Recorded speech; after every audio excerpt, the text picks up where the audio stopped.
Welcome to Planning Phase Syndicate. Thank you all so much for joining us tonight. Hopefully you've had a good weekend. I apologize for the delayed podcast again between the Super Bowl and us streaming. I just was not able to do Sunday night. With that being said, we still have an amazing episode planned for you. Tonight we're going to be talking a little bit about prepping for Milwaukee. We're going to go over some sealed stuff. We're going to go over some Premier stuff. We're going to talk a little bit about some stats to help you kind of decide what deck you want to lock in on in the last 2 weeks. Also, on top of that, we're going to be going through a sealed pool and kind of talking about what we want to pick and what we wouldn't want to pick for that deck. Also, we've got some amazing spoilers about killing credits. What? And a couple of new leaders that we're going to cover. Joining me on the mic tonight is my good friend, JJ. How are you tonight, sir?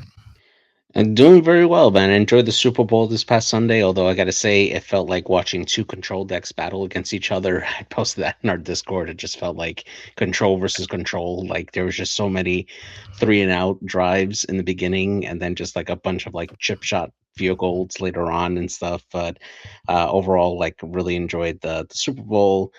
Wish we had a couple of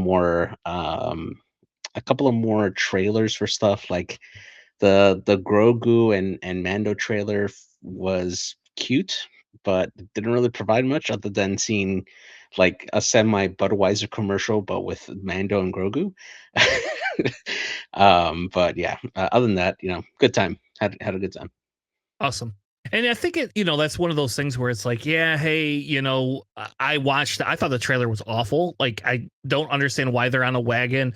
It looked like insanely AI generated. I'm sure it's not, but I mean, that's really genuinely like what it looked like to me, I mean, the Tauntauns are obviously like supposed to be like the Clydesdale horses from Budweiser, right? Yeah, they are, but it's just, I don't know. It didn't feel good to me. Yeah, like I get they wanted to make it like a family friendly like type trailer thing, and yeah, I guess they succeeded, but it didn't really make me very hyped for the movie because of that. I wanted to see like, something new, relevant to the movie. That's kind of what I was saying. Like, because I hope that scene's not in the movie. That's all I can say. I hope that scene's not in the movie because I don't want to see it. But this weekend, I also streamed the Michigan PQ over at Excel, RC and Hobby. If you do not know who they are or have not ever been there, you should definitely check it out. I'm debating on whether to edit the video down, because it is like a 12-hour cast. And so I'm debating on editing it down for other separate videos. I have no idea, like, if anybody would go back and watch some of that. I could edit out all the dead spots and condense it probably by 5 hours. Yeah, it's an 11-hour stream, so yeah, definitely. We had some very fast like games that were on stream. Yeah. So I don't know. I just I don't know if I'll edit it or not. I'm debating on taking like some of the sealed stuff because like we had a guy that did a draft and he wanted to be on stream. So we watched him sort his draft deck, and then we put him on stream for the final, or not finals, but like the top 8. And that was Justin from, I can't remember the name of his podcast, but he has a podcast that we had him on before. He's a local of ours, so I'll have to look up the podcast name. But anyway, so it was a lot of fun. We have officially been invited back. So I cannot reveal when the next PQ is. I do know the next PQ date, but I cannot tell you because it's not official yet. But we have been invited back to the next PQ to stream. We are hoping to move the stream booth kind of in the back room to kind of keep it away from the rest of the tables. So we'll see how that goes. We also did giveaways on streams, or not to anybody watching. Unfortunately, we did it all for the people there, but we did give away a couple of giveaways for some mats that I had received from FFG, and we'll probably do the same thing, except for maybe this time we'll do online giveaways and stuff like that. So I hear you're giving away signed copies of experience cards upgrades to people in stream. Signed copies of experience cards. Did I do that? You should though. Get your signature out there, man. Who wants my? What do you want my signature for? I don't know. We'll see about that. But tonight we're going to talk about Milwaukee. I'll be honest with you. I'm very sad I didn't get to play a sealed tournament this set. Like I'm kind of regretful of that. I got to play a lot of sealed things, and I think I'm gonna I'm not going to Milwaukee now. I think I'm just passing on that money and the fact that like just getting rooms and things like that. I just don't know if I should be doing that with my time. So unless somebody sponsors me or something like that, I probably am not going to be going to Milwaukee now.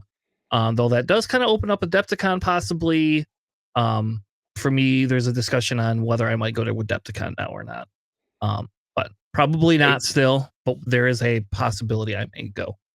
Now, with that being said, why don't we dive into our first segment tonight?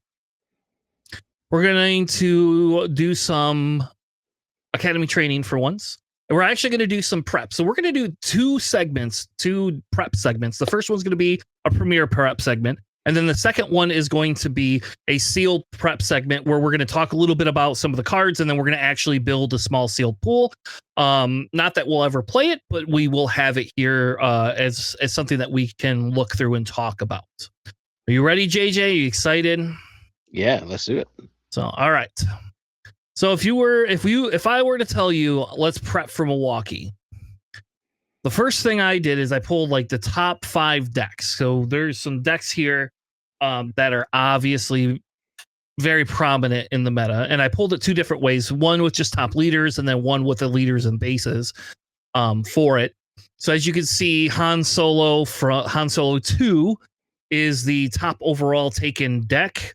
It has had 11 wins and 52 top 8s. So it's having an 18% conversion in the top 8 and a 31% conversion in the winning the whole kit and caboodle.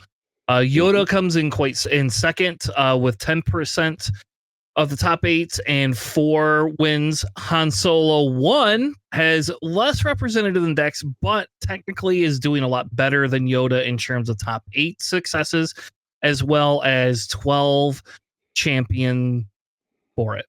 The next most represented deck is Admiral Piat at 108 decks with 9 top 8s and 0 wins. And the third one is Cad Bane, coming in with 11 top 8s and 2 wins overalls. Yep. Ha ha ha. If you were to look at the same numbers and just say the difference is if you put the base with it, and this probably makes a little bit more sense, right? I wanted to go through the first number just to show you how many bloody Hans there are.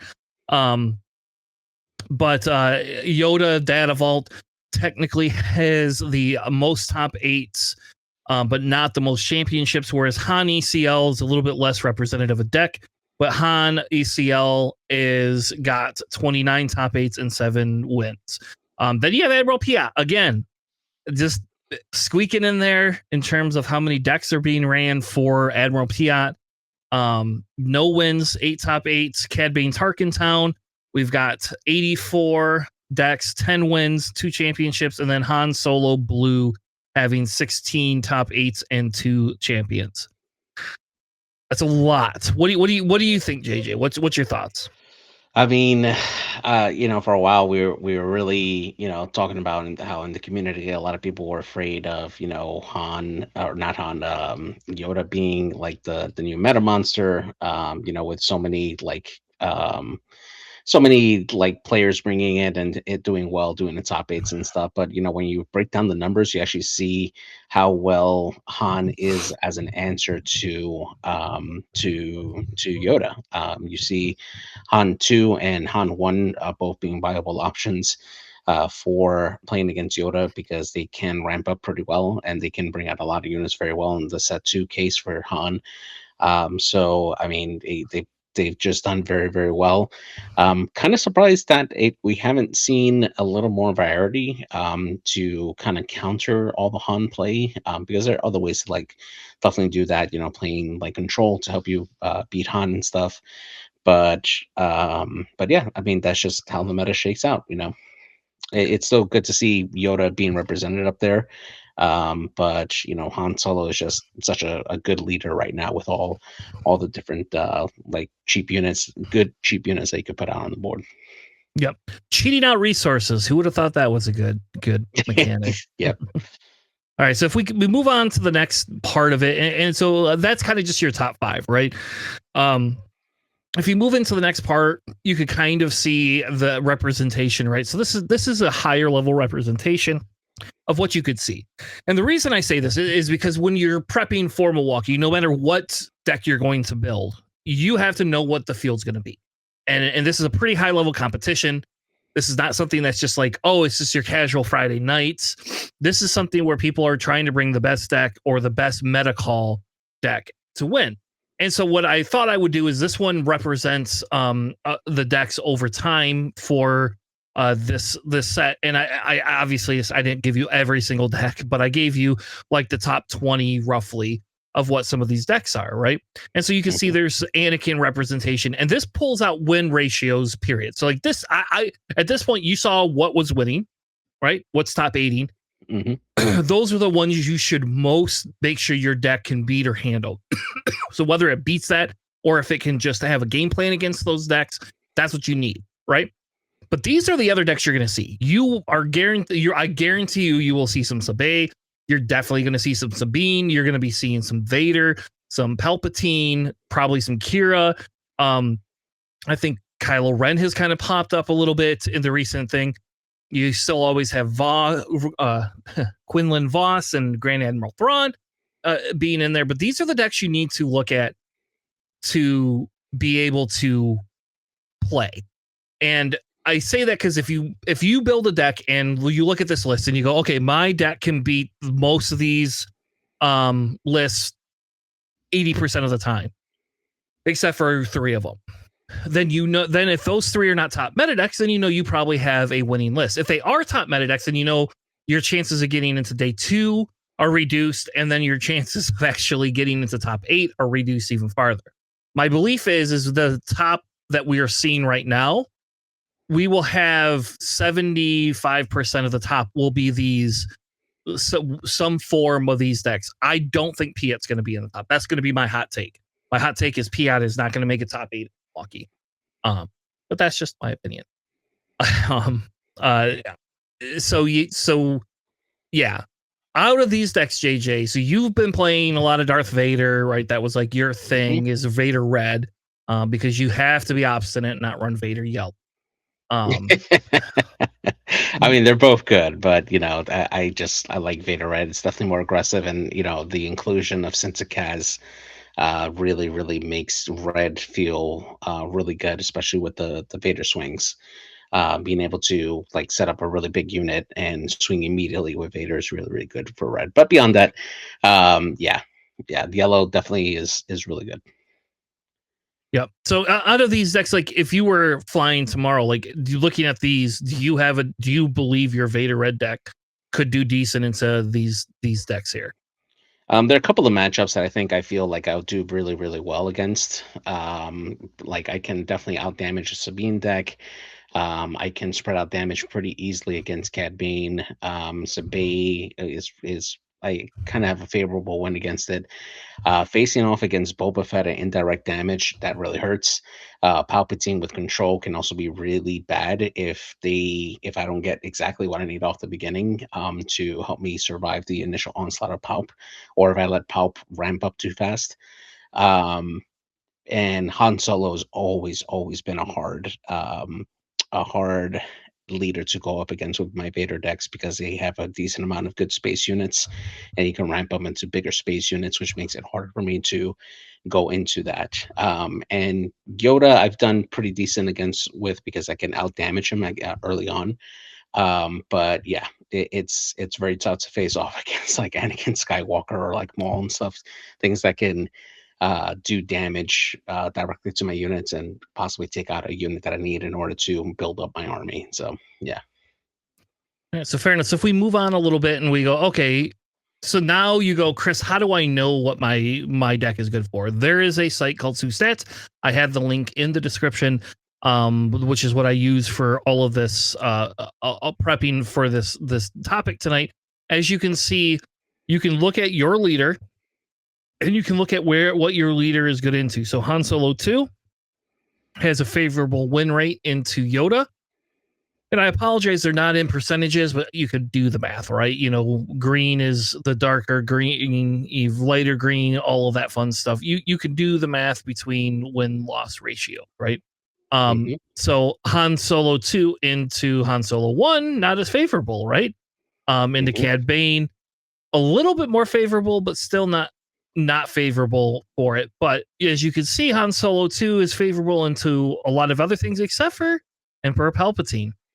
My belief is that that would be Emperor Palpatine yellow for it, Yeah, I but we think don't so. know for sure. So if you're a Han Solo player, you need to tweak your decks, and this is why I wanted to talk about this, is because you should be looking at tweaking your deck for the Han 1 matchup, the Cad Bane matchup, and the Palpatine matchup. Those are the ones you tweak your deck. Now, if you're Yoda on the other side, Yoda doesn't do well into Han 2, especially Han 2 ECL. Like that is a Han 2 ECL is a huge mistake for it. And Yoda does not like Piat, which is absolutely probably why we see a lot of Piats in these tournaments, is because Piat is a deck you can play into control type decks and win. And it does very well. And Piat can be a monster. um, Hmm. as you can see. But anyway, so you can see Yoda struggles into Piat, struggles into Palpatine sometimes, and struggles into Kylo Ren. So Yoda doesn't like villain control and Yeah. Piat. Don't give me indirect damage and don't give me control. Um, so yeah, so that's kind of like when you are going to pick a deck and you're looking at all the different things you can do, and you should come to this site and go, okay, you can filter by your leader. You can put your percentages in if you'd rather see it in percents. But you can filter your leader and go, okay, well, based on my leader, what do I have here? What are my strengths? What are my weaknesses? Should I be concerned? Obviously the higher game counts are more important, but I think we filter out mostly anything that's not like at least 5 games. I think they have to have at least 10 to 20 games in for it to appear in here. And there is a lot more leaders. I'm not going to go through them all because I don't think it's like extremely viable, right? To Yeah. do that. And you're not Um, going to face all the leaders either in an event like that either. So yeah. And like if you look at Palpatine, right? Palpatine is really bad into Han 1. According to this. I don't have that experience personally. I think you can fix that issue, but you do have some of that. Whereas it has very good matchups in the Anakin, Cad Bane, Piat, all some of these other decks. So as we kind of wrap up our premiere segment here, right? So like premiere is going to be the second day. If you play in the sealed event and do well and to go to day 2, you don't have to play premiere. You're just in day 2. If you are playing in premiere, you are going to be playing you're going to be playing a lot more of a specific type of format, right? And so as you can see, I picked a few different leaders, but JJ, if you had to go to Milwaukee, if I gave you $1,000 and said go to Milwaukee, what deck would you bring? And don't say I've been don't actually itching with Emperor Palpatine. I just can't decide if I want him in yellow or uh, maybe red. But like I think Palpatine right now, I've been getting the Palpatine bug as of late, and I think I would go with Palpatine for sure. awesome. And I think I probably would stick with Deidre. I'll be honest with you. Like if I were going, I probably would still just play Deidre, because control and making your opponents upset with you is fun. Um, if I was not running Deidre, I would either be running Han 1 or Palpatine as well. Yeah, Ironically enough. So yeah, I Deidre's would definitely good. I've been playing with her too. Yeah, I would test Sabay. Like I've been playing a lot of Sabay. I would test playing Sabay too. That would also be an option because I do genuinely enjoy playing Sabay. Um, but I don't know how Sabay just struggles into that Han 1, a little bit into Sabine. It can just get rolled over by Yoda too if Yoda just trounces it. So, all right. Well, that was all I had tonight for the premiere segment, right? Like, I think like by this point, people know what premiere is. I think really you just need to say, hey, what do I need to do to get ready to be prepared? And I think the sites that I gave you will help you get prepared because you'll be able to put your leader in and kind of see where you want to go. Now, let's talk a little bit about sealed. Sealed is obviously a thing that people are going to be playing. I think sealed is a great format. We just streamed one on last week, Saturday. And if you want, like, so again, I don't know if I'm going to edit the videos down or not, but what I can tell you is the best thing you can do is actually go look and watch like a sealed people play sealed because you'll be able to see what people are playing to counter other different plays. You'll be able to watch and see, okay, well, this person has 3 units down and they had this card and they played. Yes, you don't know what they have in their hand, granted, but you can look at and watch on a high level kind of what some of the counter plays are going to be, right? And I think that's very important. You'll be able, if you go look at our stream, you know, for the first all 6 games, we tried to get a little bit of variety, but Leia dominated quite a bit. Even on the stream tables, like one time I had to go 4 tables down to find an on Leia table. So Leia is obviously very, very strong in sealed, but it's obviously what your pool is, right? And so we'll do, in a few minutes we'll go through and actually build a pool out of it.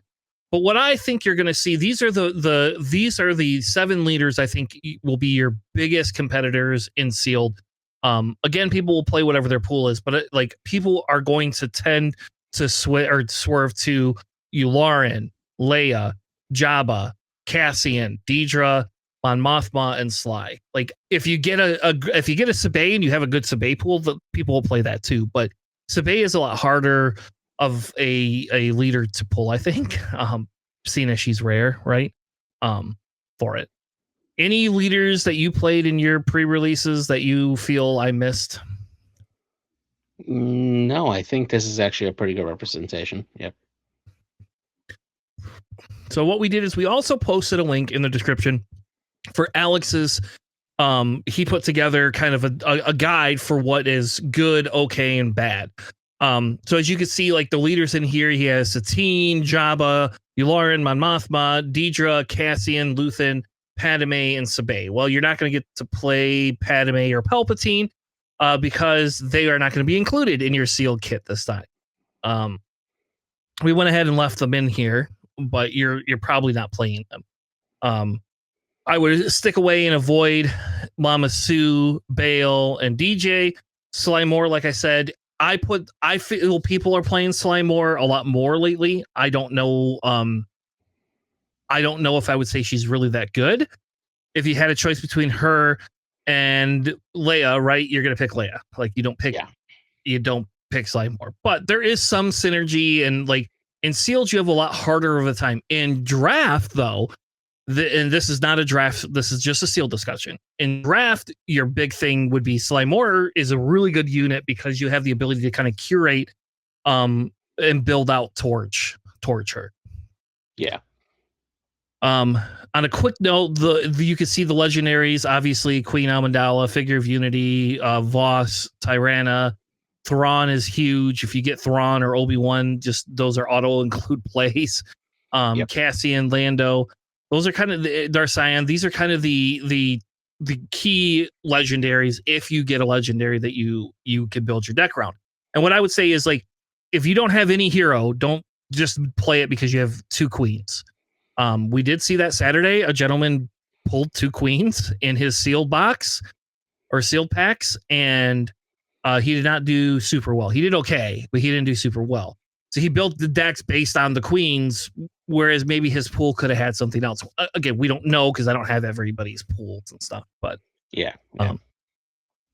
If we move on and we kind of look at the rares, right? Some of on the rare side of things, you have your new gun rays, condemned, the emergency power. Those are just like total blowouts. If you get Captain Rex or a Bo-Katan, like, I mean, again, just those are super, super amazingly good.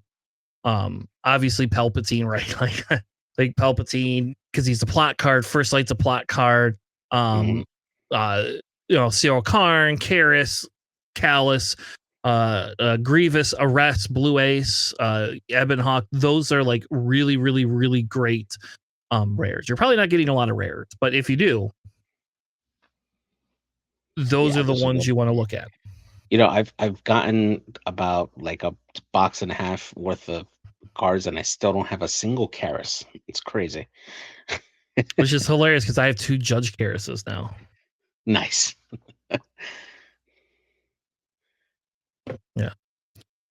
So now let's move on to probably the more important section, right? Like I think the more important section is your commons and uncommons. And I didn't put on here what's like probably good. Those are what we're going to focus on. The maybes and the not and the bads. Not going to focus on those. So I thought we could go through these, JJ, and kind of talk through maybe a few of these commons and uncommons because you're going to see a lot of these. So I don't know what out of all of these, what is your favorite card out of all these ones? Cantwell Resto Cruiser for me has been so good for me. I run it in my Thrawn deck, and it's so good to have it ready for you have when you have a unit that's going to come out on their like on the leader deploy turn. Just being able to basically freeze that unit in place and force your opponent to deal with your Resto Cruiser before they can do anything with that unit has been really good. It has worked for me really well for like big units that come out. Like I've done it against a few Mauls, I've done it against a few Yodas. Just saving that unit in my hand, just waiting for those leader turns to make them like basically just hold them in place and still be able to do a really good amount of damage. And the best part is that they're not unique, so you can have up to 3 of them out, which I've done before, and they're just so good for like holding that big unit from swinging into a base. So I like it. I think for me, like if you get like a Lobot or a Slimore, like I think Slimore is super amazing in sealed. Like she's good, I think, period, but she's good in sealed because she gives you the ability to like reduce your opponents. So if you Yeah, get yeah. multiple of her, like I lean towards fill blue a lot of the times as well. I don't Jar Jar Binks is fine, but Charged with Corruption is like kind of my second pick. Like that thing Oh is yeah, that's good. amazing. And I Hmm. didn't believe it was. I was like insanely skeptical of that card. But like it was funny. We last week we did a practice seal for some of the guys going to Milwaukee, right? And I pulled 2 of those Charged with Corruptions. Man, I'll tell you they came in clutch every game. Like I didn't win. I won 2 out of 3, but still was really good. Yeah, yeah, it's really good. And for me, I know I mentioned it earlier. Syntacaz, really great card to have. Being able to essentially deploy your leader and then immediately swinging into an opponent's base. It's so great. I mean, I've used it in my Boba decks, I've used it in my Vader decks. Just having that big unit come out immediately and swing into the base for a massive amount of damage is so big because it could really just change the tone of the game and force your opponent to try to react to it, hoping to hopefully survive that attack. If not, try to make sure that they kill either your leader unit or Cinta, because Cinta does hit for a pretty decent amount of damage to the following turn. So yeah, Yep. And I agree with you that Syntacaz, like if you have a good red pool, she's amazing. Same with like aggressive negotiations, right? Like if you have yeah, aggressive, you play that off color. Like I don't care what anyone says, you just play that. That card goes in your deck. yep, Um I would also like if you're playing villain, I would say Screeching Tie is amazing. Because yeah, you can turn off Sentinel for you. If they don't have space units to deal with it, you could just turn off Sentinel. You just say, hmm yep, you no longer have a Sentinel anymore. Um, or turn off restore off of a unit. You know, yep. You turn off Restore. You can turn off the raid on Deidre, by the way. Just so you know. So it doesn't matter. She can have 20 cards in her hand, and you can just turn off raid and say, sucks to be you, you can do 2 damage.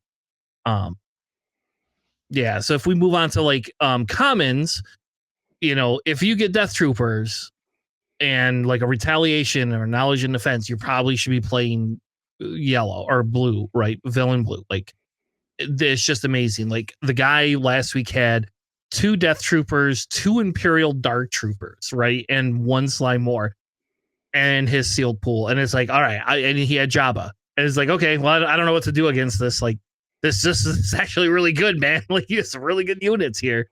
So like on a common side, like Death Trooper, if I have multiple Death Troopers, I'm playing blue for it. Other cards that you feel on the common side that kind of stand out for you? I mean, I definitely love Let's Call It War. It's such a great card to deal a lot of damage with. I actually put that in and to work pretty in really good effect in my Boba deck because it deals that indirect damage. Well, not indirect, but other than like combat damage, and helps trigger Boba's ability. Just helps really a really good way to help clear the board. Being able to do essentially 5 damage with a 3-cost card if if you have the initiative is super strong. I always like having that. It's almost replaced open fire for me, just because of how good its effectiveness is if you can use it in a deck that's always going to have that initiative that you're always going for. So yeah. Yep. Kind of the same way as if you get a Gonk droid, right? It helps you ramp. If you Oh get yeah. like Crucible is super important mid game. It can help just give experience tokens out like nobody's business.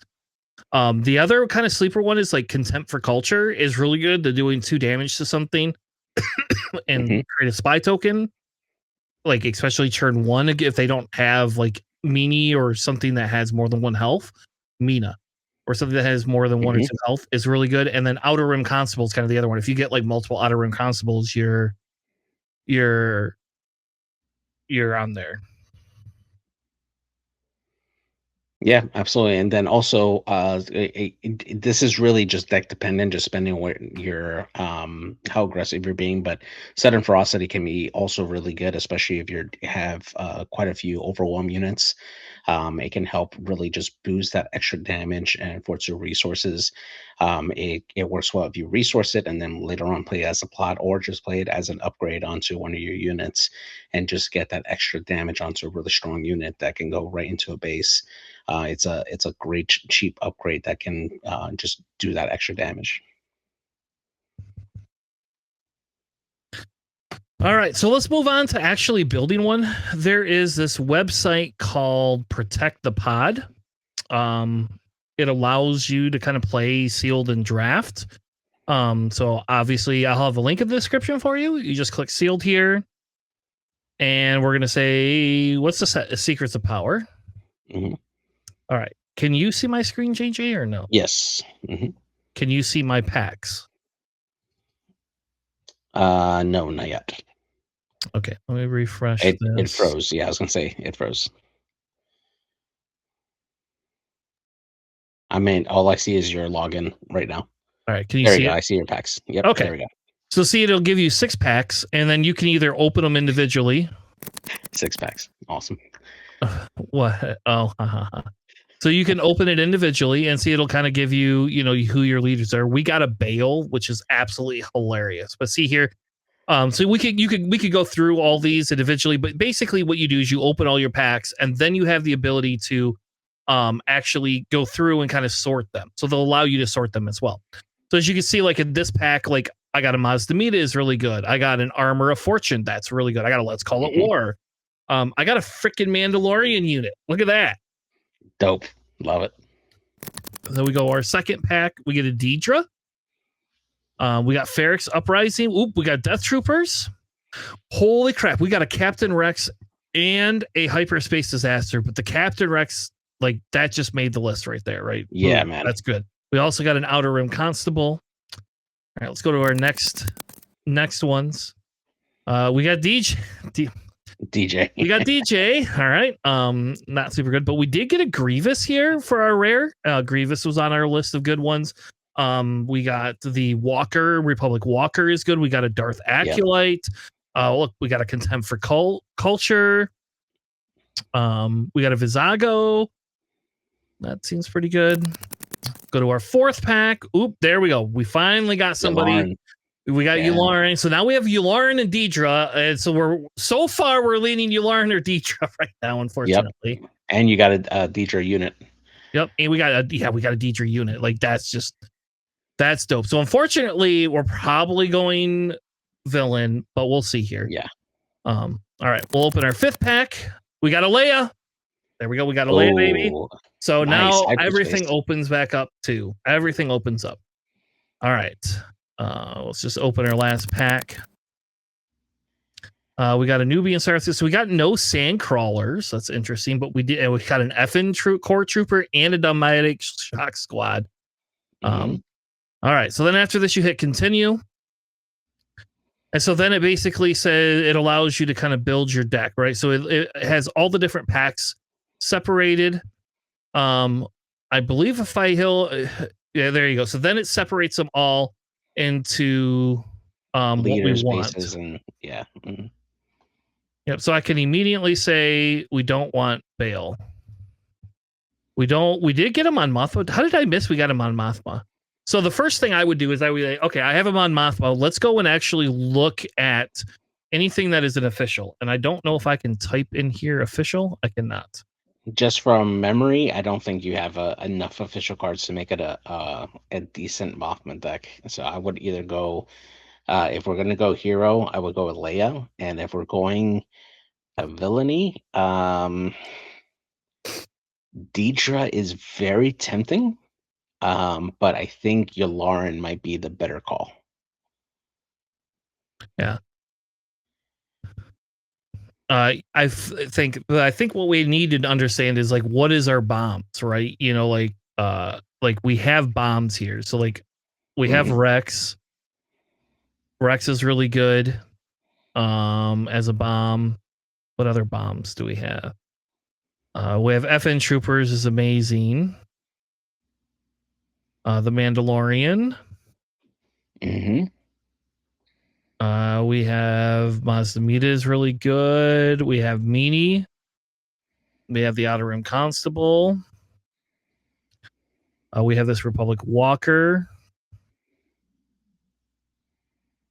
I think that's it for bombs, right? We didn't get a lot of bombs, huh? Yeah, no. But you do have some decent mid-range units like Blue Ace. 3PO's okay. Yeah, so the first thing we do is we look at our bombs. So if we go hero, we have to build hero with blue, yellow. So we have to go Leia, and we're going to have to go blue, yellow. So we're going to start. That's what we're going to do is we're going to start with Leia. And then we can kind of come. So we've already decided we're not going to do Mon Mothma. Though I do think there is some other synergy. I'm not seeing like the problem is we don't have that one unit that lets us heal, which is what we want. We want the unit that lets us heal if we're going to go blue, green, and we don't have that. So to begin with, we're going to pick Leia, and we'll pick Leia yellow for now. Okay. So that means we're going to dump these here. Dump FN Trooper, Mazdamita, and that. So, okay. So now if we're going to pick Leia, the first thing we can do is, so we have Leia is blue, yellow, right? So we'll take these A-Wings. We will take this MSC. We will take the Citra. Yep. We got some hero stuff here. So Junior Senator, Rebel Propagandist. We definitely want that blue Ace. We'll take a couple of these. We did get 2 Grassroot Resistance. That's pretty good. We take BE2 Mo. We want this Rebel. These Rebel Pathfinders are dope. Because they can just easily be played and you can add to it. We want this Crate Veteran. Yep. And we want this Escort Tank. And now we're into blue, right? So I think blue, we want all of our cheap drop blues, and we want this Jade Squadron because that's amazing. Yeah, Jade. Yep. We don't care about Scour. We probably don't care about Relief Requests. We will take the Hyperspace Disaster. I will take the Senate Warden. Yep, that's right. A nice experience. Yep.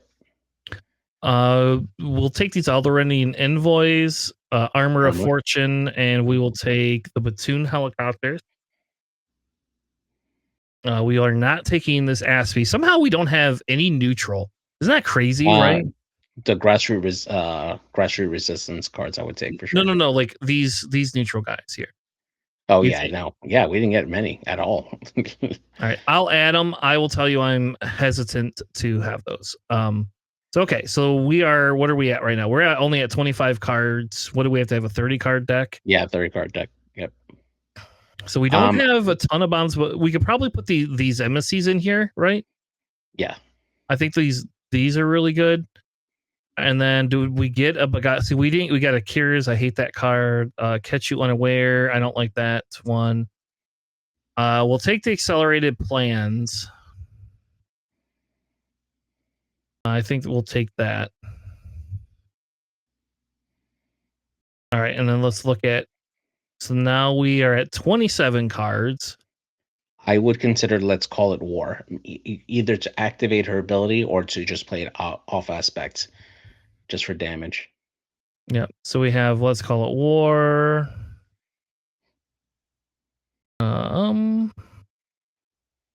Anything else we like that's off aspect? I think all of these other Thunderous ones. applause. Huh? Thunderous applause. No, why would I? No. That would cost you 5. Okay. I mean, I guess we could put that in there, but Or instead of that, Mina Bonseri, that would be 4. no. She's not worth it. No. Okay. All right, we could put the Duchess in here because we got to round out our list, and then we put those guys in there. This gives us a 33 card deck. We have 2 off aspect cards. Our bombs are Rex, Jade Squadron, this, and Mandalorian. I wish we had a couple of more 1-drops, just to help us with getting that first turn, drop on there. But we'll take what we can get. All right, I mean, so we got 14 first turn plays, so that's not bad. that's really good. What that Yeah. does is that kind of scares me a little bit because I don't think that I think that kind of hinders us. We do have a lot of like turn 2 and 3 plays. We just don't have a lot of top end. So like this is our top end right here. So okay. So we'll take a screenshot of this. Now remember, Leia allows us to buff everything. And I think like one of the big things with this deck is because Leia's going to let us buff stuff. Come on, paste it, you butt monkey. There we go. Why is that funny? It's not that funny. All right. So now what we want to do is we're going to put these back, right?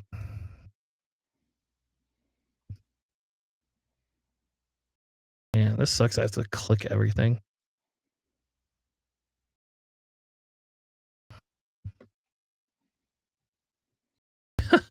This is so bad. We have to click everything. Oh, wait. Never mind. I'm silly. I can just do that. All right. So now we're not going to have her. And now we have you, Lauren and Deidre, right? That was our secondary pick. So if we look at our villain blue here, we actually have quite a bit of villain blue. Because we have a Nuke Gunray. We have this. We have some neutral hyperspace disaster blue. We have the FN Trooper. So we have a lot of lower drops. We don't have Jabba, so I'm very sad about that. But we do have stuff that has some higher health, and we have an okay pool of villain, right? So if we're doing Deidre, we're doing red and either red blue, right, or red green. I don't think our yellow boasts villain, right? We only got 3 yellow villain cards, whereas they're like not very good. in blue, I've got 5. Yeah, these are not the greatest. This guy's good. The Trade Federation delegates is pretty good, but yeah, it does boast a little bit more. We have a couple of space units in yellow, but so if we look at our green pool, right? So villain green, we have 4 cards. Deidre's a pretty good one. Deidre's like, I think like we could talk because like if we're doing, what's his face? Yularen, we want stuff that can trade up and also like do a lot of extra damage. Like, I think Lauren does not go blue, unfortunately, though I do really like this. I think Lauren like almost has to go red, but we just don't have a ton of red top end. But we do have quite a few red units that we can kind of spam for it. So Yeah. Deidre is going to say, do I want to draw more cards or do I want and do damage or do I want to do it? So the Death Troopers like really go, hey, I thought we had 2 Death Troopers. I guess we only have 1 somehow. Yeah. I thought we had 2. So the question would be, go ahead. I think we saw FN Troopers and thought Death Troopers. Okay. The Mazda Minas, like we don't have any Palpatines, but so I don't think we go yellow. I'm very hesitant on the blue only because I don't have. There is some stuff in here, but the question becomes we don't have like the top end is just this 1/6 cost, right? And hyperspace disaster, and so if we had like multiple of these, I don't know. So I guess to begin with, we obviously will take the Supreme Counselor. This one, we'll take the Viper. We'll take Elia because I think she's really good, and we'll take FN Trooper. Like I think that's a no question, right? So the question then becomes: is do we want to build Yularen or Deidre? So let's go with Deidre because we can probably have a better pool with her. I think if we're pulling cards. Okay. Now the only issue, so on the positive side with you could still go Deidre Green, right? Yeah. Which is somebody wonders if that is, we just don't have a lot of green top end. Yeah. I mean, our top end is here. So like Lauren allows us to trade 2 units versus her just swinging with 1, right? And I think that's the difference. She's a little bit more controlly, but we don't have a ton of like really high top end. So I think we go Lauren. I think let's start. How about this? Let's start with Lauren and then we can pivot back if we want to. Yeah, let's do that. Okay, so we're gonna definitely pick this Reckless Rebel, Crosshair. We want this one. We want this guy. We want that one. I actually think we take Zeta. Yep. We take the Corellian Hounds. We take this Republic War Tanker.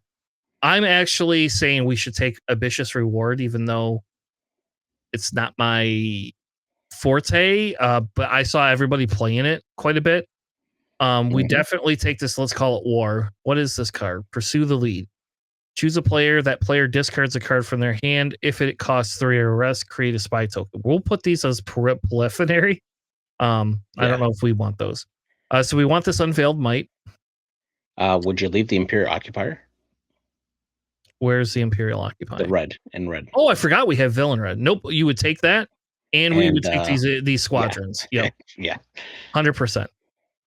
We would take the With Thunderous Applause. We take Phoenix Ferrex Uprising. We would take this guy, the Nubian, the Raxian.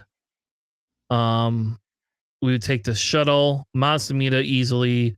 This is not a plot card, but Cruel Commandos are really dope as well. And Deidre. All right, so that puts us at 27 cards. So just natively here, we have a 27 card pool that we can play with if we go blue-green. So whether we chose Deidre, so if we chose Deidre or Bon Mothma, this is kind of what it puts us at. So then we come through here, and I would say, what else do we have? I would take this Armor of Fortune, just because it's a plot card and can still be plotted out, as like kind of an off-tempo card. We have to be able to hit 30 cards, so I guess we're taking this AT Enforcer. I don't care about the Convey the Senate. Pursuing the Lead, I think, could be good, like mid-game. The red Pursuing the Leads, I would consider those. Yeah, I just don't think those cards are super good. But so this would probably be our pool if we were to play Yularen. So it has 32 cards. So you could cut the Armor of Fortune out if you didn't want it. I would play that off aspect if it were me, though. Yeah. We didn't get any aggressive negotiations. Wait, that sucks. Yeah. So this would be I think we have a more stronger deck as is right now with Darkseid versus Leia, I think, right now. And I'm kind of in your camp here too. I think I agree with you on this. So let's take a screenshot of this.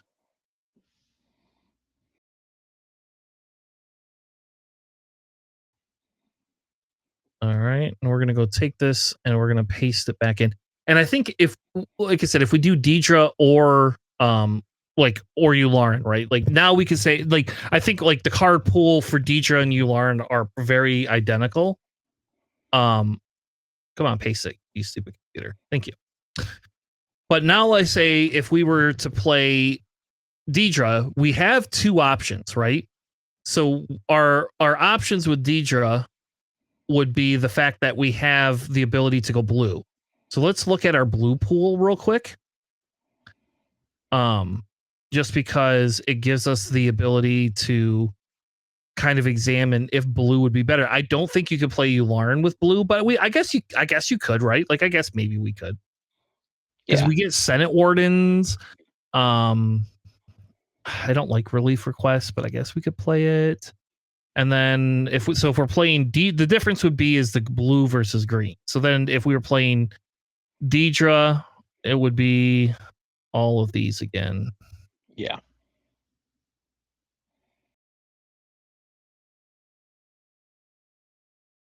Which puts us at, so if we play Deidre blue, this puts us at exactly 30 cards without anything. And I think the only thing you would splash in here would be I would put the Unveiled Might. Yeah. And I would throw the Thunderous Applause in there. I would throw those two off aspects in there. And technically we could play Relief Requests if we want. We could do that too. I don't know. That would kind of be those would be what I would consider bubble cards. So this would be Deidre blue. I guess do we take a picture of this then? Oh, we should probably go up and change that to Deidre and that from red to blue. All right. So this actually this is a pretty enticing pool here. Right? Like it's a little more spread out, I think. I would be concerned with first turn plays a little bit. But still it's a decent deck. Yeah, we have 1, 2, 3, 4, 5, 6, 7. We have 8. We have 10. And you remember we're only 30 cards, right? So that's really good, I think. The other one we had 1, 2, 3, 4, 5, 6, 7, 8. We only had 9 in the last one, JJ. Oh, that's true. Yeah. All right. We got one more thing. I promise you, we got one more thing. So now we pull the red out because if we say, all right, well, let's go with Yularen. Let's pull the red out real quick. We are going to leave this Let's Call It War in here, though. I think we identified that we like our Let's Call It Wars. Yeah. Okay, so now we're going to pick Yularen blue, so green blue. And let's see what we get. So we would go ahead and we get our Nubian, we get this, we get the Senator's A, we get the Rexian, we get these three here. Very importantly, we get Deidre. Like Deidre is super good, I think. We would take, not to convey the Senate, we would get the Phoenix Uprising. We don't care about budget scheming. Do we care about any other off aspect colors? Other than plots? No, not really. No. So if we went here, we'd only get 28 cards if we went green blue. And that's with one off aspect as it is. So I'll take a snippet of it, but I think red, our red pool. So I think it's either red green or red blue. I think our red pool is too OP to ignore. Yeah, I agree.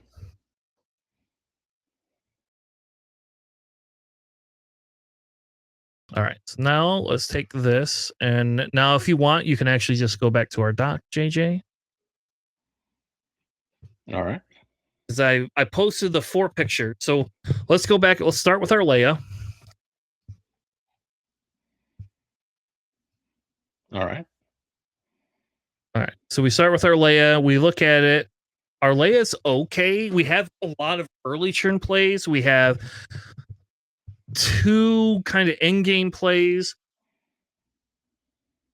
And we have a decent mix, but we don't have a ton of blue, right?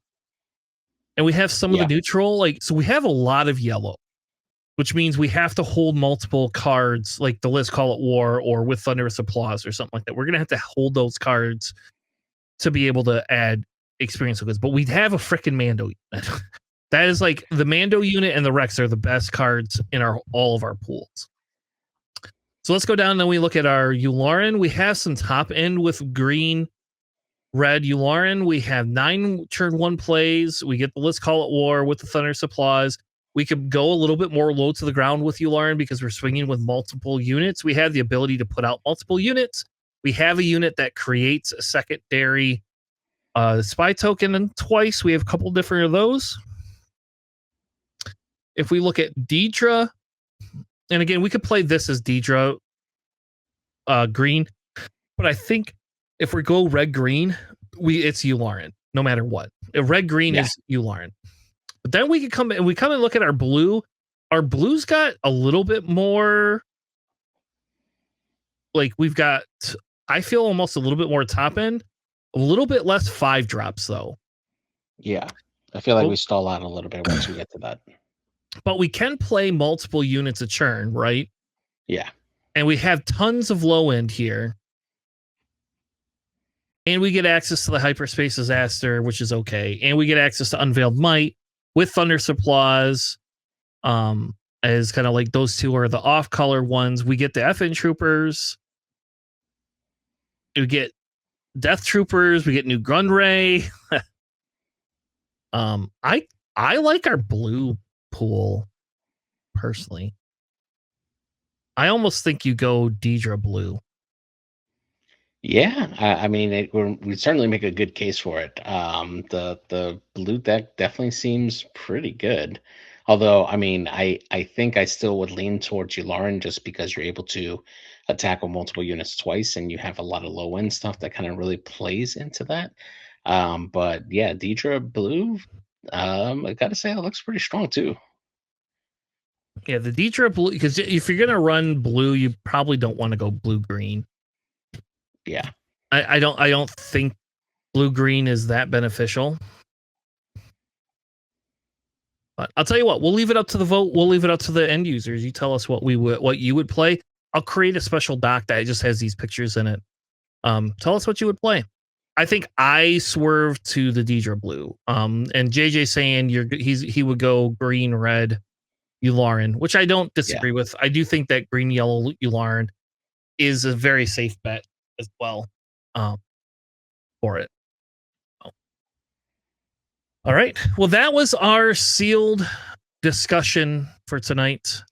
We're going to hop on over and do some spoilers, if that's okay. You want to do some spoilers, JJ, that we want to talk about some? All right. Let's jump into our spoilers. All right. Welcome to Credit Killing Units and More. Spoilers to review for this week. So I'm going to ask you, where is Val from? Is Val from... that's Mothma's cousin? Sister? Yeah. Okay, so this is an Andor thing, right? Which is weird. The image, the picture is just the weird thing. But it's from season 1, right? This is the season 1 where they go and rob the credit train, right? Yeah, correct. Okay. JJ, tell us a little bit about Val. So she comes in with a blue and hero aspect, and her ability is action to give an experience token to a unit. An opponent creates a credit token. She comes with the rebel subtext, and she deploys on 6 resources as a 4/7 unit. And she reads, on attack, you may give an experience token to a unit. If you do, an opponent creates a credit token. Could see some use, definitely, especially if you're doing it after your opponent has passed.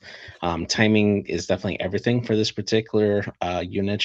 If you're able to time it to where you're doing it where your opponent can't take advantage of the credit token immediately, then you can end up with a pretty good unit there. I suspect that you probably want to play her like low to the ground, playing multiple units, so that way you have the option to kind of delay or stall the ability, and kind of build up your units that way. She kind of reminds me of the rebel version of a Grand Moff Tarkin, but you're giving your opponent a credit token in exchange for that, and you're not paying a resource for it. So that's also pretty good too. She could see some play. Definitely can help build like a really aggressive list right off the bat. But we'll see how it goes. Yeah. Yeah, I think I like her in sealed. I think in sealed that is good. Like I will say, Yeah. yeah, so okay, I guess I didn't talk. I try to stay away from the Riftbound thing because I know some people don't want to hear me talk about my Riftbound days. Because I'm playing Riftbound now too, very casually. But I went to a pre-release and there's a card in there that in this next set for Riftbound, and basically the card says, um, choose an opponent, and the opponent can create a gold token. If they do, you create 2 gold tokens. If they don't, you create 1. So this is kind of like, I'm going to give myself an experience token. I'm going to give you a credit. If you don't have anything, if they don't have anything that matters or can take care of your experience units, that seems pretty good, right? Like that seems like a good trade off. I don't like that she comes out on six though, but I'm kind of in favor of this too. But I question the Premier play because like how in Premier you have Yeah. a curated deck, right? And then you're gonna have more uses for those credit tokens, I think. Yeah. I think so. Yeah. Correct. None of us guessed Vel. This was definitely a curveball for me. I did not see this one coming in any way, shape, or form. I So, gotta remember though, was she Mothma's sister or cousin? Because if she I think was, it's cousins, but maybe okay, sister. yeah, because I always wonder, right? Like if that was her sister, does that mean that Mothma's, I don't know how last names work in Star Wars, but if Mothma's maiden name was also Sertha, she'd be Mon Sertha, or is like Mothma her married name? And like I got to that whole deep hole where I'm like, I'm overthinking it. Is she even related to her? Yeah. Hmm. I don't know. Yeah, she definitely is for sure. We'll have She to was look part of it the up. wedding.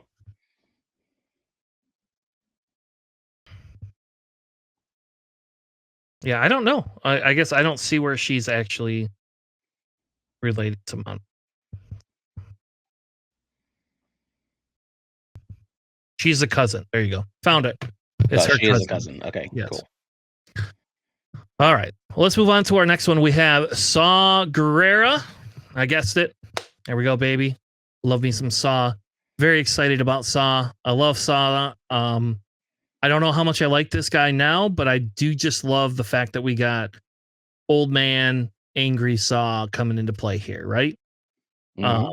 so Saw Gerrera, he wants to bring the Empire down. He is a green red leader.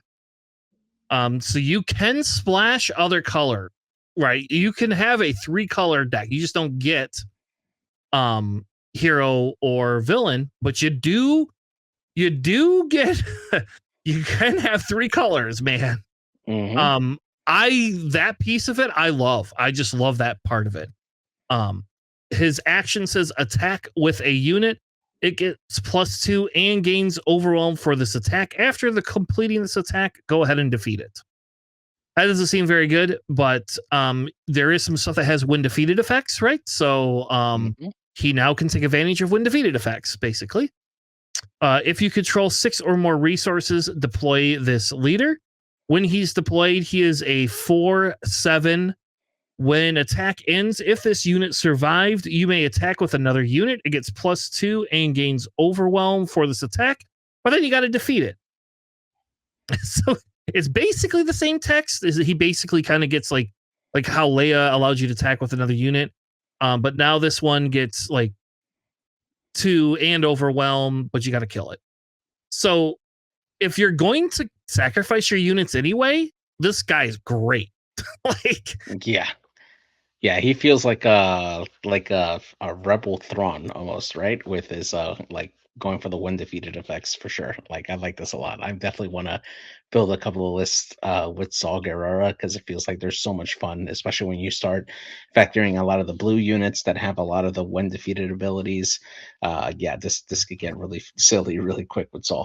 Yeah, I think the big thing is going to be is how can I create credit tokens, and how can I play my villain or hero units along with it? Because you can have a deck with hero and villain units, right? That are Hmm. green and red, and it's inconsequential because it's going to cost you 2 extra. You just got to have the reduction with the credit tokens. But I don't know. So like I Yeah, think the key to Saw is going to be: is there enough neutral cards that you can just win with it? And if there is good neutral cards you can just win with, can you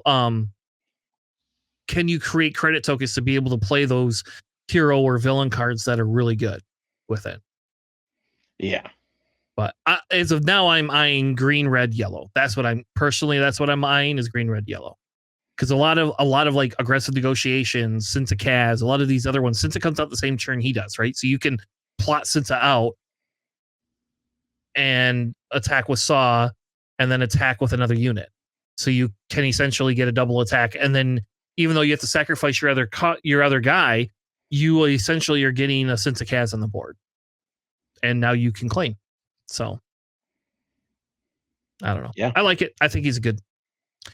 Tell us about Aura Singh. That's the last leader we have. I like the artwork on this one Yes. too. So happy that I guess Aura Singh. I'm so happy that she's coming in as a leader now. She is blue and villainy leader with Underworld and Bounty Hunter text. Her ability is action: defeat a non-leader unit with 1 or less remaining HP.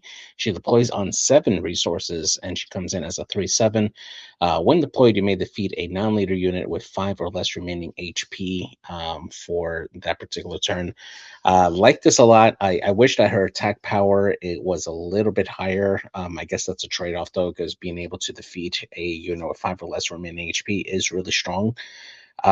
She definitely is going to see some play because you're able to get around units that have shields on them and have 1 HP. All they have to do is just have 1 HP. Definitely will work really well with like indirect attacks. Being able to put damage through shielded units really helps with getting this ability off. So if your opponent is not paying attention and putting one of their units down with indirect damage with a shield on down to 1, Aurasing can just ping them and take them out immediately, which is really great. I like it a lot. I think she's meant to be built up with better attack weapons, which, you got plot cards that can help buff her attacks easy that way. So that is a good way to like deploy her and build her up really quick. So there's that, and there's also I think there's still cards that affect when deployed, like being able to do it twice. I'm trying to think of the card off the top of my head, Uh, I don't think but there yeah, is. yeah, yeah. There's no dual, not in villain. Oh, Um, yeah, you're right, you're right. Yeah, yeah, but still, I do agree with you. I don't like a 3/7 at all. I don't like it. I don't like when I play her out. That basically the whole point of her impact is I get to kill something. I it's whatever, and I'm on 7 resources now. yep. So I have to wait till 7 resources, and then I get I'm going to kill everything, and next turn I can just play a super laser blast. So I'm not super excited about her flip turn. I do like her leader side though, like her leader side being able to just exhaust her and defeat a unit with 1 health. Like, okay, thank you. Oh, you play chopper? Not anymore. You don't get any of these 1 drops. Oh, you play the constable? Yeah, it's dead. What else do you want to play with 1 health? Oh, wait, let me play a death trooper, put something at 1 health and kill it. For free. Hmm. For free. This is for free. Like, this is almost like better than like the leader side is better than the Jabba ability, but Jabba's flip turn is a million times better than her flip turn because she Yeah, kills something once. Jabba does multiple things, right? But I do like her, and I do think that you're right. Maybe there's something to her when we flip. We could play some cool stuff with her to make it more impactful for it. yeah. I really wish she was a pilot though. and being able to put her in like in the fire spray would have been super No, nice. there's so many of these leaders that I wish that they had the pilot feature, but alas, that's only JTL. All right, let's move on to some cards. The first one we get is Arvel Skeen. He's a rebel. He says, when played and on attack, you may defeat a credit token belonging to any player, so it doesn't matter who it is. If you do, deal 1 damage to a unit or a base. I wish it said when played, on attack, and when defeated. That would be amazing. That would be the best card ever. And in fairness, he is a 3-cost red 4/3. This guy's great. This card is super amazing. I get to play you and kill one of your credits and leave a 4/3 behind. Yep. And Aurora is just going to play a Death Trooper and kill it, but I mean, still. Yeah, for me, this is an auto include in my Boba deck because if I have a credit available, I would gladly give that up just to deal damage to a unit that I choose, and then trigger Boba for the indirect damage on top of that. Like that's just such a great unit to have on there. I do have one nitpick on this card though, and it's that he literally has the worst art out of the entire set. He literally looks like a sticker plastered on top of a green screen background. Like that's what this guy looks like. I was kind of thinking he looked like a Harry Potter character. He looked like a Harry Potter character to me. Yeah, exactly. He does. Oh man. Oh, and whatever, I guess, right? Yeah. Oops. All right, so the next one we got here is the 6-cost Lost and Forgotten. This is a blue aspect card, and it reads: defeat a non-leader unit. If you do, heal 3 damage from your base. Oh man, like this feels really good. This is like a better vigilance, being able to be a non-leader unit. No, it is not better. 3. Yeah, it's better, bro. Yeah. No, it's not. This is not better than vigilance. Stop it. You don't know. Vigilance costs 4, and I get to heal 5. And I can mill you or defeat a unit with 3 or less. This is what you would say. This is a better Vanquish. There you go. That's what you're looking Vanquish. for. Yeah, you're right. Vanquish, not Vigilance. You're right. Vanquish. You're right. Yep. Or a better Fell the Dragon, I guess. Like I still think Fell the Dragon is better because it's too cheaper. But yes, defeating a non-leader unit, any one of your choice, and on top of that healing 3 damage is good, because if they had a Crate Dragon out, well, I guess Crate Dragons won't exist in the future, but if you did kill the Crate Dragon, it does the 6 damage to your base and you just heal 3 from it. So I mean, like you're basically healing as well. I think this is a great card. Do not get me wrong, but this is not Vigilance. I do not want to ever hear that come out of your mouth again.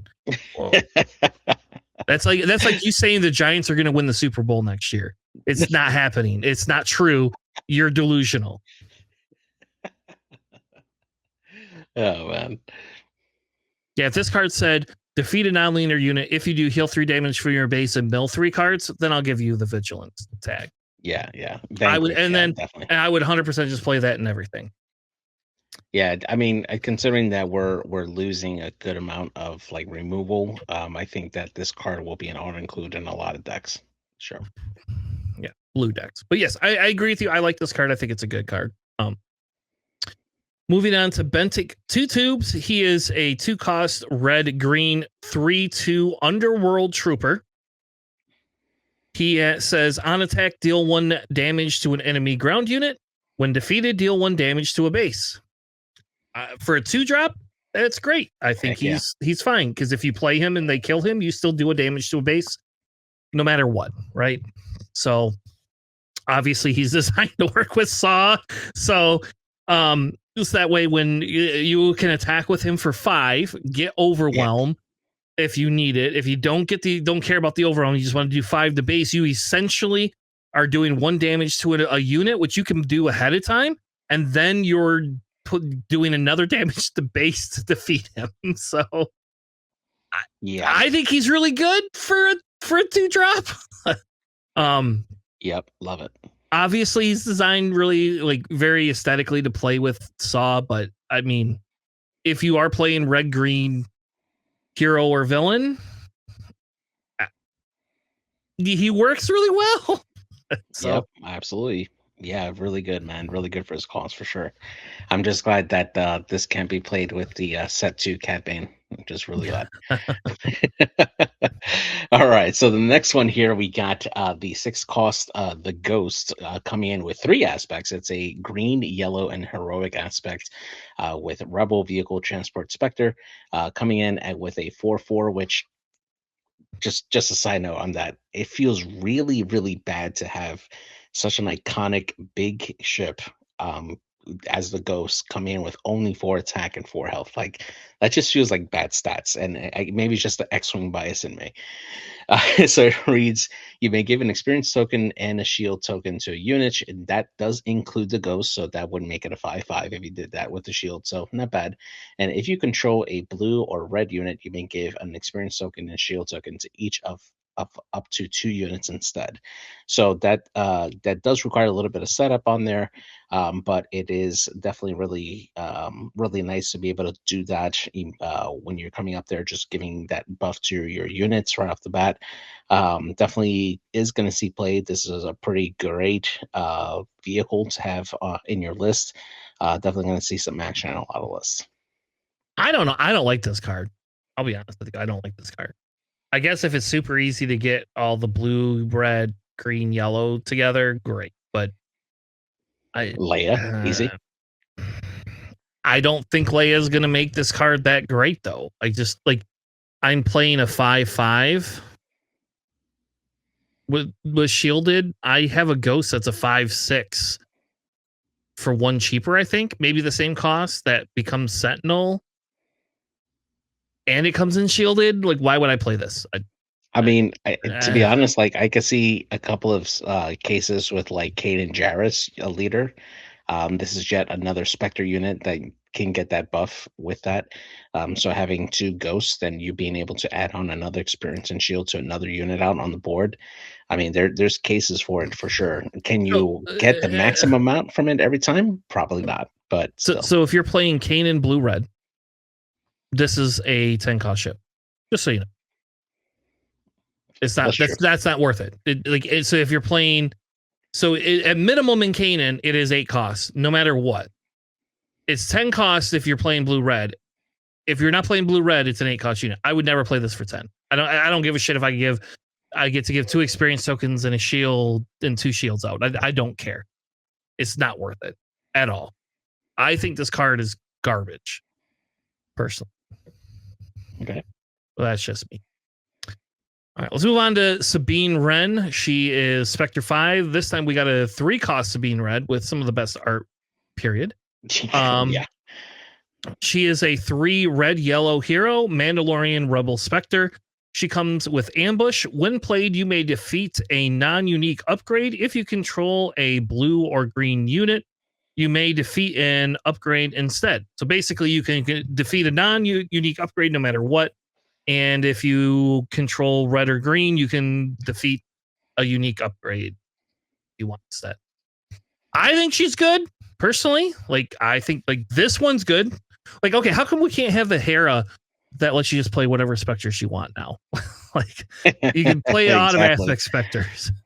That's exactly what I was thinking. I'm like, man, Hera would be so great right now. I like this unit. I think I'd be hesitant to say this is like super good outside of maybe like an actually a design Spectre type deck. But I mean, this Hera does let you discount stuff. Don't get me wrong. So maybe that Ghost ship is good in Hera deck. And maybe I think the Sabine, if you play red yellow, the Sabine becomes an auto include because it's a 3/3/3 with Ambush, which is really good. And if they have a shield, you could just defeat the shield when you play her. And so they no longer have a shielded unit, and you just kill it. So here's a question, right? Because we do have some of the new bases that help you as an epic action ignore the aspect cost or 1 aspect cost for some of these cards. Does these cards make it worth now running those particular bases just so you can take advantage of that? These 2 cards, no. Other cards, yes. Like the card that you have after this, yes. The card after this one, the unique base makes that card worth it to run one out of aspect for one of those. Like if I want to run a yellow green and put that card in there, yes. The ghost, no. Sabine, maybe. I think we have better, like higher end units that we care more about. Honestly, I'm not upset by. Like I think the new bases being 27 health is not that big a deal, personally. Yeah. But I've been playing with 25 health bases for forever. Yeah, exactly. Yeah. So I get 2 more health, baby.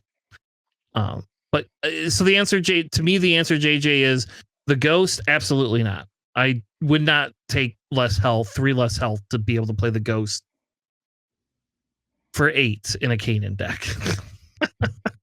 So, just so you know. All right. So the next card we got here is a 6-cost Jango Fett. Coming in with the yellow, blue, and villainy aspect. He's a 6/6 underworld bounty hunter, comes in shielded, and on attack, if this unit is upgraded, exhaust an enemy unit. I mean, great. I mean, it's so easy to put this out here. Put out different plot cards that you can upgrade onto him, or even like a surprise strike, or although that's going to rotate out, but something similar to that, something that'll let you like just upgrade them. There's a lot of great upgrades that are available for those aspects. That's going to make it easy for Jango Fett to get that ability off reliably and do some serious damage out to the base. So yeah, I mean, imagine this with a Saboteur, an upgrade that Ascension gives you cable. Saboteur. Yeah, Ascension cable. That's what Ascension yeah, cable man. does. Oof. It's nasty, man. You just basically ignore the Sentinel, exhaust somebody, and deal damage right to the base. So good. Yeah, I agree with you. I actually like the. I think why this unit is not like at least a rare is beyond me. This is a great unit. Like, yeah, exactly. All right, let's move on to Defiant Scrapper. When played, you may defeat an enemy credit token. It is a 3-cost blue hero 3/4 fringe unit. There we go. We got credit token to getting rid of. I'm sad that it is in hero, but hopefully we get a villain one that does this too. But yeah, I was gonna say, kind of weird for this to come up in heroic. Like this feels very scummy to me, but yeah, hey, go Rebels. Yeah. All right. Tell us about Obi-Wan. What's the next one? All right, so we got Obi-Wan, Protector of Felucia, coming in at 7 costs with blue, green, and heroic aspect. He's a 7/7 Force Jedi Republic with Sentinel, and he reads, while you control 7 or more units, their printed power is considered to be 7 and printed HP considered to be 7. How the heck do you get that to get that many units by the time he's a 7 cost? I would love to see how you do that. But man, like if you can get that done, that this feels like a Final Fantasy cheat code. When you get your health all 7/7/7, then you deal 7 damage or 7 attacks at all 7/7/7 damage. Like that's exactly what this feels like to me. It's great. Well, this is like the replacement for what's that double green card that the double green card that you play for 6 that like doubles a unit. Oh yeah. Per Unity of Purpose. This is like Unity of Purpose. Yeah. This is like if you control units, have Unity of Purpose. Merry Christmas. And so okay, so the answer, JJ, is the answer to your question is all right. Here we go. You play blue green villain. Okay, hear me out. You're playing blue green villain. You're gonna play I Am the Senate, which creates 6 ties. Right? Is it 6 ties or 6 spies? I don't know. There's 2 cards that create ties and spies. So you can play Scramble. Oh, you can play Scramble TIE Fighters, or you could play I Am the Senate, and you'll get almost that many that you see. So play the turn before. Then you use your epic action. Oh, you can't use your epic action based on freaking hero. Nope. Damn it. Then you use 2 credit tokens. And you play him while you have all of your spy tokens or all of your X-Wings, and they're all 7/7s, and you say, what are you going to do now, baby? That's what I'm going to do. I'm going to 100% play this with those 2 stupid ass cards. And let's see. You can do Padme, bring her back into your hand, and then play her again. That gives you 5 units. Deploy your leader, and then play Obi-Wan the following turn. All right. And we have Qui-Gon, right? Qui-Gon can do this, except for it's yellow, but Qui-Gon can do it. But okay, but you could play Qui-Gon blue or Qui-Gon green. use your epic base action to reduce the other cost. So you're playing Qui-Gon Green. Man, Alex, where's Alex tonight? That's what I want to know, because this is going in Alex's Qui-Gon deck. And you're right, he just plays out, get all the spies and stuff like that. I like it. I don't think this is like a super great unit, but I will tell you, if you could figure out a combo to make this work, 100% this is going to be an amazing card. Oh, you play 6 porgs. Wait. Oh, those stupid swarm droids are retiring. Could you imagine? Yeah. Oh my God. Okay, Yeah, that would be great. Okay, how does that work? Like, if I have 7 droids out, I just need a sentinel in each arena, play this guy somehow, give all of them 7/7. Do they then also get like +1 for all of for each of them? No, you wouldn't. It would just overwrite it. JTL Vader. You play this on turn 9. No, we got to just have, it's just credit tokens. We just got to figure out a way to have credit tokens. Yeah, that's exactly. it. All right, let's move on. The next one we have is Asajj Ventress. She is a 5-cost green red 3/3 Force Underworld Bounty Hunter. When played, you may ready another Bounty Hunter. Trash. I think this is trash, but that's just my opinion. I mean, if you hold this for the turn after Jango Fett, you hit Jango Fett, exhaust somebody, play Asajj Ventress, and then re-ready Jango Fett and do it again. That's not going to happen, and they're just going to kill the shield. I don't think that's going to happen. That's fantasy world. This is a 5-cost 3/3 that lets you ready a bounty hunter. Come on, man. Yeah, but when played, so you don't have to attack with her. You just play her, and then you just ready Jango. Can't you just play a let's ready card for 3 then? Or do we have any still? I'm sure there's going to be. Yeah, we could go through this after this and find all the cards that ready. I think this is a trash card. All right, next up is the 3-cost Volscaris Defender, coming in with red, yellow, and villainy aspect. 3/3 Imperial Vehicle Fighter. When played, if you discarded a card from your hand or deck this phase, give a shield token to a unit, and on attack, you may deal 1 damage to a space unit and exhaust it. Probably meant to be played with the new Vader that's coming in. But beyond that, I don't really know if Von Reg. Really... Yeah, I can see that with Von Reg. Yeah, sure. I would play this with Von Reg, right? I think in Von Reg this is good. Because if you're playing red yellow, right? If you're going to play red yellow anyway, I think at Von Reg this is great, because when you play, you could discard a card from your deck, right? So you don't have to do it from your hand. You could do it directly just from your deck, and you give a shield token to it. So like, yeah, you're milling yourself a little bit, but do you care as much? I don't know. Yeah, I don't think so. Yeah. Because it's just an aggro deck. So I actually think this is a pretty good. I like the thematic thing of it, right? Like, it's a TIE Defender with the shield token. So I like that. Yeah, exactly. Yeah. I wish I could have a few more. I hope we get more TIE Defender cards, because like I just want to play all the TIE Defenders. Yeah, for real, man. That would be great. I need to have 3 of them out on the field so I can like give somebody PTSD who used to play X-Wing. Be like, look, I got 3 TIE Defenders. Just engineering TIE Defender like on the board. That's what I want to see. All right, the next one we have is a new Millennium Falcon. A lot of spaceships dodging TIE fighters there, right? Everybody's just dodging TIE fighters. It is a 3-cost red. Okay, let me start over. It's a 3-cost green yellow hero ship that is a vehicle transport. It's a 2/5. On attack, you may give give a space unit -2 for this phase, and then give a ground unit +2 for this phase. I think this is okay. I think this with Chewbacca on it is really good. Like I don't have I don't like its 2/5 body, but I do like the fact that it gives something the +2, and we're losing like our surprise strikes, and we're losing some of these others, but it feels a little slow. So like if you give something +2 and they just kill it, like you've just lost your turn. I do like that it does give the -2. So if you do like put Chewie on here, like he's going to be really hard to remove. And on top of that, he's giving something -2 when he swings into it.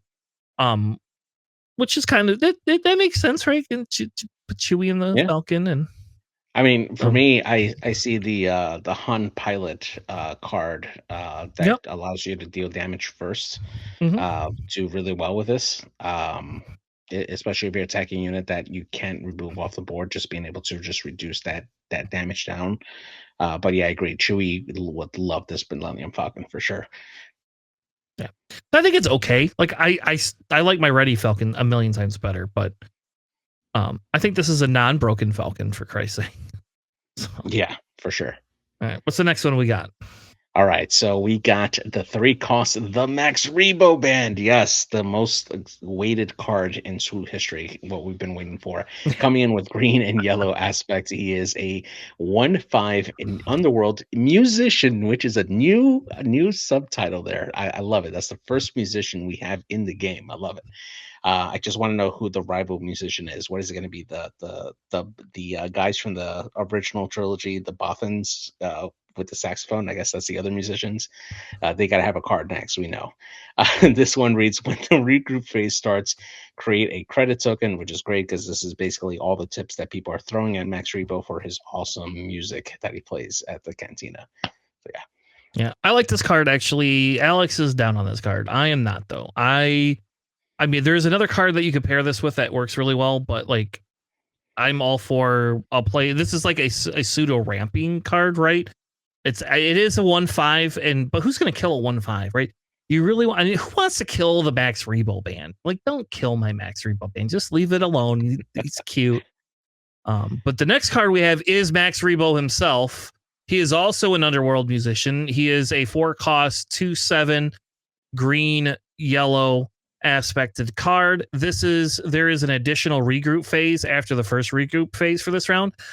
I don't care what Alex said. I like this card a lot. Like, I know, yeah, for 4 costs, you're not really doing a lot, but you play this card, right? And at the end, when you go to the regroup phase, what happens is you draw your cards and you resource. Then you guys get to do it a second time. So yes, your opponent is ramping with you, but I will tell you, like, my advantage with Sabay, right, is that I get to come out on 5 and your Lando comes out on 6. Or your Aura comes out on 7. You play this, and all of a sudden, now your 6 resource or your 6 late resource ready, you just skipped a turn for me. Like I didn't get to do my cool shenanigans before you can come out and kill my leader. I think this card is going to be very impactful personally. Yeah. I really genuinely do. But that's just me. I love this card. This is actually probably one of my favorite cards this set. Now, if you play the two together, right, they're obviously meant to synergize. Like, what's the probability you get both of those and somebody doesn't kill them? But if they like, any mid-range deck is going to hate this because, like, I'm going to ramp, you're going to ramp, I'm going to get an extra 2 cards. Yep, you get an extra couple cards, but I'm getting 2 credit tokens on top of that. Seems pretty good to me. Yeah, really good. I like this a lot. I do want to see, like, I have to go through the cards and see what other regroup phase like effects you can get a bonus out None. of with this as well. There's not. There's none so far. Okay. Yeah. So that makes it easy. But still, like, having the ability to skip that turn, super strong. I think that's going to be really great for some of those bigger leaders. I mean, think about Avar Chris, for instance, being able to get her out sooner.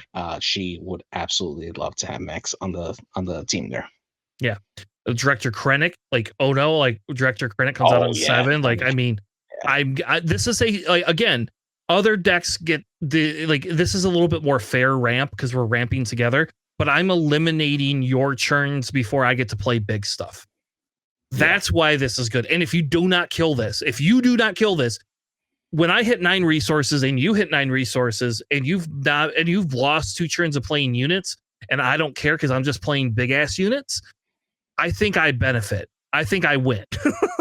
Yeah. I don't know. I like it. I think it's a great card. Tell us the next card. What is Saboba's Pod Racer? Yeah, Saboba's Pond Racer. Just makes me extra sad that Saboba's not a pilot.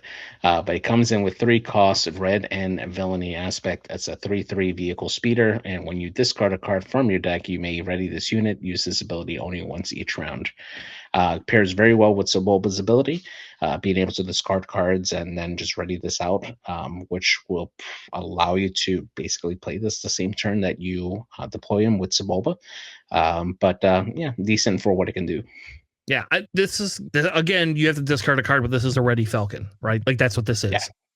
Like, and every other turn you can swing twice with this, and you can put pilots on this, Yeah. right? Like, I don't know. I agree with you. Obviously, this was designed to play with Saboba, but I think this card sees play even outside of that to some extent, Yeah. right? Mm-hmm. For sure. All right. The next one is the Mandalorian. He wants to know where the puck is, I guess. He is a 6-cost red blue 6/5 Mandalorian bounty hunter. When played, you get to draw a card. When you draw 1 or more cards during the action phase, give a shield token to this unit. So you just give it every time you draw cards, you just get to give this guy shields. Seems pretty good. I think this is pretty like basically you draw a card when you play him, and he is a 6/5 shielded. All right, I like it. Think this is good. Yep, easy. He's a very big hockey fan. Love it. Yeah, big hockey fan. So, all right. Well, we're gonna end here. I think we're gonna end here, right? Let's end here. We're at an hour and a half. I want to end here. I want to cut the episode. Like, I know we got more to go over, but yeah, we got some time, and I want to respect JJ's and my time for work tomorrow. But I want to end here. We'll come back to the other ones. I'm sure we'll have more next week. For it. As we wrap up tonight, if you have not, please subscribe to the YouTube channel. We need to hit 1,000 subscribers on the YouTube channel. I know some of you listen to this as a podcast instead. I know sometimes you see this and you're like, oh, hey, can I get it? Just if you hit that subscribe button, once we hit 1,000 subscribers, I will be giving away another mat to a lucky subscriber. So there you go. If you want to subscribe to the channel, it doesn't cost you anything. It's literally just notifications.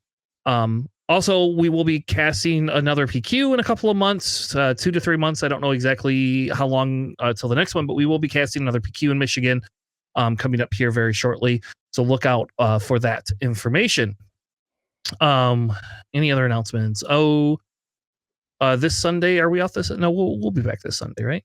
Yeah, we'll be back this Sunday. Yep. There's nothing weird going on this Sunday. Yeah, so this Sunday, the 15th, we'll actually be back the 15th. The week after is Minnesota, so we will not be casting that Sunday. I'll probably wait till the results come in, and we'll cast that Tuesday after that instead.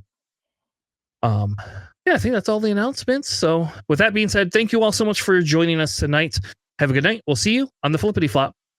Have a good night, everybody. Thanks for listening.